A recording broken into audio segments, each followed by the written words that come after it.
Vamos a empezar, si os parece, aunque el orden sea de otra manera, por ti, Gabriel. Gabriel Fernández Rojas es el presidente del Consejo Escolar de la Comunidad de Madrid. Ha sido muchas cosas en la comunidad, a pesar de su juventud, pero sobre todo yo me gustaría destacar, porque también el componente social, la presencia de la inmigración, con tantos beneficios para nuestra propia ciudadanía, y a la que algún día yo estoy convencido que podremos hacerlo, y si no te parece mal, Elvira, algún día tendremos que hacer un homenaje a la inmigración por la cantidad de consecuencias favorables que ha tenido, y no digo ya demográficamente. Por ejemplo, decías tú esta mañana, en el índice de nacimientos, que hoy estamos en 1,32 por mujer, cuando la tasa de reposición es 2,1, si no estuvieran las inmigrantes que tienen más hijos, nos pegaríamos el batacazo mucho más aún. Y lo que sí creo que todos tenemos que centrarnos es en algo que también coincidimos, que la mejor herencia que podemos dejar a nuestros hijos, y volvamos a decirlo de la inversión, la mejor inversión social es la educación. Pero yo, que llevo en el tema intentando estudiarlo,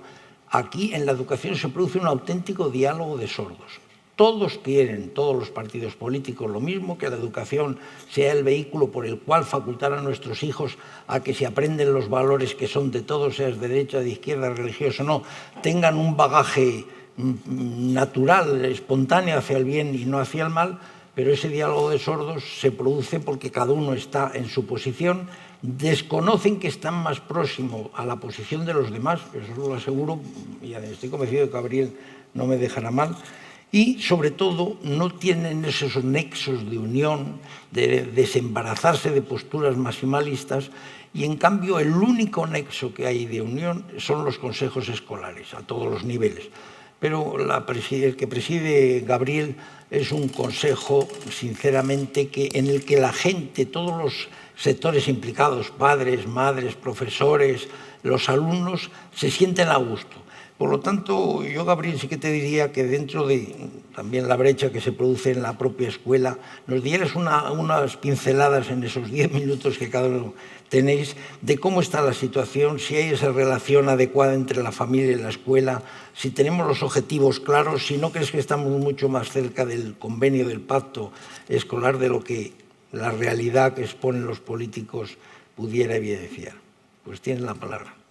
Muchísimas gracias. Primero quiero saludar a todos los asistentes, agradecer, por supuesto, a don Pedro Núñez Morgades, también a don Enrique Vaca Baldomero, la invitación que han formulado al Consejo Escolar de la Comunidad de Madrid para poder compartir con todos ustedes estas reflexiones en el foro de debate de la Fundación Pfizer. Por supuesto, también quiero agradecer a todos los miembros de este panel, que tendremos la oportunidad de intercambiar algunos criterios en relación con el futuro en el siglo XXI de las relaciones intergeneracionales. Por supuesto, de antemano también quiero invitar a todos los presentes para que podamos, en el turno de preguntas, de coloquio, de participación, formular abierta y tranquilamente todas las formulaciones que estimen oportunas. Desde el punto de vista de la educación, me gustaría rápidamente hacer 3 consideraciones muy sucintas. La primera, para recordar que la educación es un ejercicio de responsabilidad intergeneracional. Es un ejercicio de responsabilidad de una generación para con la siguiente. La educación supone transmitir y mejorar el avance en la civilización para garantizar que lo mejor que nuestros padres han logrado podamos transmitirlo a nuestros hijos y a las siguientes generaciones. La civilización, en último término, es un invento prodigioso y frágil. La ciencia, la literatura, el arte, la tecnología, las instituciones mismas, la cultura, el pensamiento, tienen, en el mejor de los sentidos, un carácter artificial. Y con demasiada frecuencia, recordaba Ortega y Gasset, que albergamos la equivocada convicción de que la cultura, de que todo el pensamiento y el buen hacer adquirido durante generaciones por la humanidad es el fruto natural del árbol del conocimiento en el jardín del Edén, lo cual evidentemente es una concepción equivocada. Y recordaba el propio Ortega que la cultura no tiene un código genético de autoprotección. La cultura, si no la alentamos, desaparece; si no la protegemos, se agota; si no la transmitimos, en 2 o 3 generaciones, usted se queda sin civilización. La segunda consideración que me gustaría rápidamente compartir va dirigida a señalar que si bien las relaciones intergeneracionales no son algo ontológicamente novedoso, sí que en los últimos años, quiero decir particularmente desde 1985 en el contexto internacional, ha habido un especial interés por profundizar en el ámbito internacional sobre aquellas estrategias, aquellos programas para fortalecer ese paso, esa cesión del testigo de las generaciones más veteranas a aquellas que recién comienzan su andadura vital. Cuando hablamos de relaciones intergeneracionales en el ámbito de la educación, por supuesto, existe una relación evidente entre los alumnos y los docentes, los profesores, entre los alumnos y sus padres, sus madres. Eso está claro. Sin embargo, cuando hablamos en sentido estricto de estas relaciones, abrimos una horquilla temporal concreta. Por una parte, los jóvenes hasta los 21 años y por otra, los adultos mayores de 60 o 61 años. Por esto, insisto en que esta relación intergeneracional está en la esencia misma del sistema educativo. Hay una premisa de contexto que me gustaría señalar, y es que toda participación organizada de carácter intergeneracional supone un esfuerzo de voluntariado. Es decir, las actividades curriculares, extracurriculares, son actividades organizadas que tienen un componente altruista, cuya única retribución es, en sentido estricto, una retribución, un enriquecimiento moral, intelectual y humano. Y esto es imprescindible señalarlo porque en algunas circunstancias, no es el caso nuestro en España, pero en el contexto internacional donde se han puesto en práctica estas actividades y estas experiencias, se ha llegado a pensar que la actividad voluntaria de los mayores supone desplazar, lo cual, insisto, no es dable interpretar en ese sentido, desplazar la responsabilidad de aquellos que en primer lugar la tienen, de los padres, de las madres de los padres y, por supuesto, de los profesionales de la educación. Insisto en que en el contexto internacional, tanto en Estados Unidos como en Canadá, en Australia, en Japón, en Corea del Sur, aquí mismo en España, en Francia, en Italia, hay experiencias muy disímiles y heterogéneas que han avanzado en este sentido, que han permitido un profundo aprovechamiento para los alumnos y también para los mayores. En un primer término, en relación con los alumnos, voy a señalar 3 ámbitos de beneficio para los alumnos. En un primer lugar, hay un ámbito estrictamente académico. Los mayores de 61 años son personas que se han comprometido en diferentes latitudes como, de alguna forma, tutores o formadores que fortalecen la cualificación de nuestros alumnos en la literatura, en la narración, en el relato, en el teatro, en las matemáticas, en la geografía, en la historia, en el conocimiento de lenguas extranjeras o en la protección del medio ambiente. Pero aparte de este ámbito estrictamente académico, también hay un ámbito muy importante y es el ámbito de la maduración afectiva, de la maduración personal, de la maduración como seres humanos. Es evidente que los mayores ejercen una tarea de apoyo, de orientación vocacional, incluso de atención a jóvenes con dificultades de autoestima, con dificultades no solo de absentismo, de abandono educativo temprano, sino también con algunas dificultades de desestructuración familiar o incluso, porque también es el caso en el escenario internacional, alumnos jóvenes que tienen dificultades, trastornos alimenticios o, en algunos casos, algunas dificultades de drogodependencia. Y en tercer lugar, también hay alumnos que se benefician por ese compromiso de los mayores en el apoyo o la asistencia en el sector administrativo de algunas instituciones educativas. Tal es el caso de aquellas personas adultas, mayores, pensionadas, muchas de ellas, que contribuyen de forma voluntaria a dar más vida a las bibliotecas escolares, a los comedores escolares y, en su conjunto, al ámbito administrativo de los sistemas educativos. Por no mencionar desde la otra perspectiva, también son muchos los adultos mayores que se benefician del esfuerzo de muchos voluntarios que hoy en día cursan los últimos años de instituto, por ejemplo, en diferentes países europeos, y que de la mano de estos jóvenes reciben una inyección vital, adicional, extra, a través de la organización de talleres culturales, musicales, corales, en fin, que permiten incluso fortalecer el conocimiento de las tecnologías de la información y la comunicación a nuestros mayores. Por otra parte,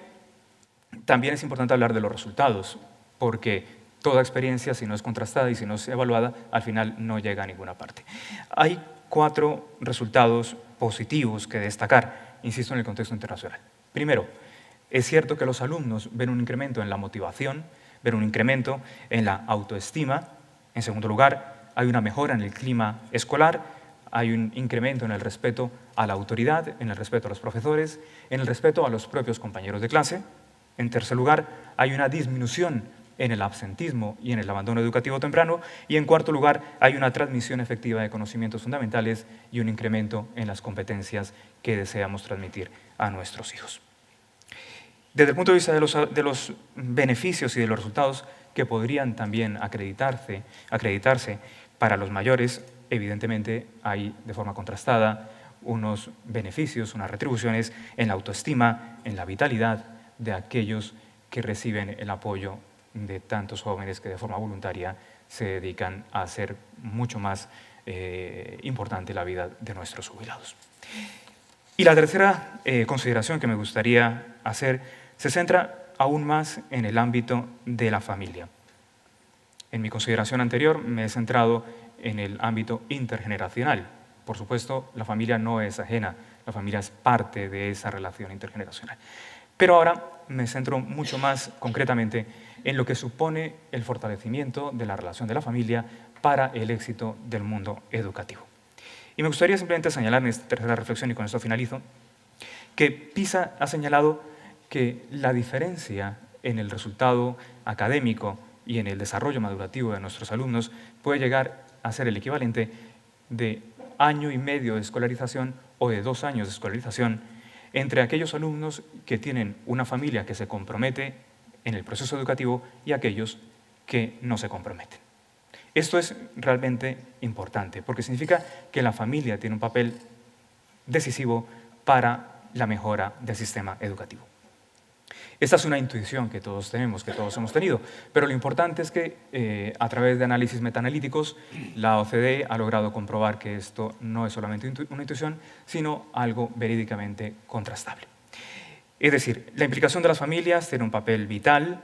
y no solamente de la familia en el sentido nuclear estricto, sino en un sentido amplio. La familia intergeneracional tiene un papel decisivo en la calidad educativa. Independientemente, y esto es importante, independientemente de las condiciones socioeconómicas de las familias, independientemente del poder adquisitivo de los padres, independientemente del componente migratorio de las familias e independientemente del nivel académico y cultural de las familias. Con eso lo que quiero decir es que el factor familiar e intergeneracional tiene un papel muy importante que además depende en esencia de un factor estrictamente anímico. Esto es lo más importante que acreditan los últimos estudios a nivel de la OCDE y también a nivel nacional, donde los diferentes consejos escolares autonómicos hemos podido presentar recientemente un estudio a este respecto y se ha contrastado que hay 4 factores que deciden el éxito de nuestros hijos en el sistema educativo y que ninguno de ellos tiene relación con algunos presupuestos que estén fuera del alcance de cualquier familia. Todo lo contrario, están al alcance de todas y cada una de las familias. El primer factor, que exista una elevada expectativa por parte de las familias,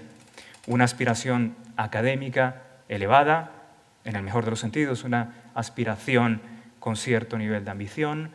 con altura de miras, y no solamente en el resultado, sino en la maduración y en la conducta de los alumnos. En segundo lugar, un sentimiento de pertenencia, que haya una convergencia de objetivos entre las familias y el sistema educativo.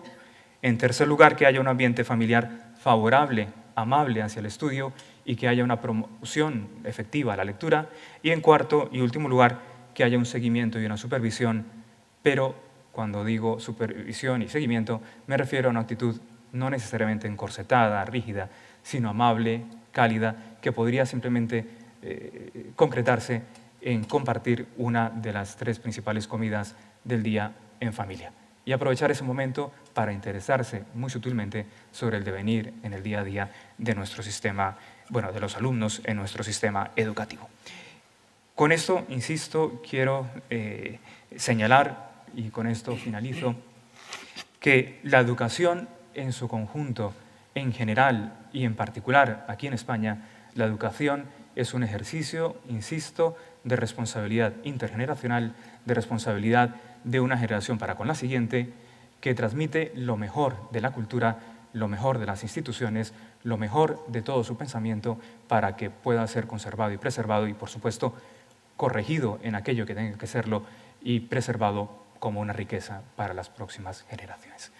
Creo que con esto, en el tiempo, no me sobrepaso. Muchísimas gracias y, por supuesto, invitarles a que podamos en el coloquio compartir más detalles acerca de estas experiencias que lo que he señalado en general son términos comunes en todo el marco, tanto de la Unión Europea como de la OCDE y también de muchos países en el contexto internacional.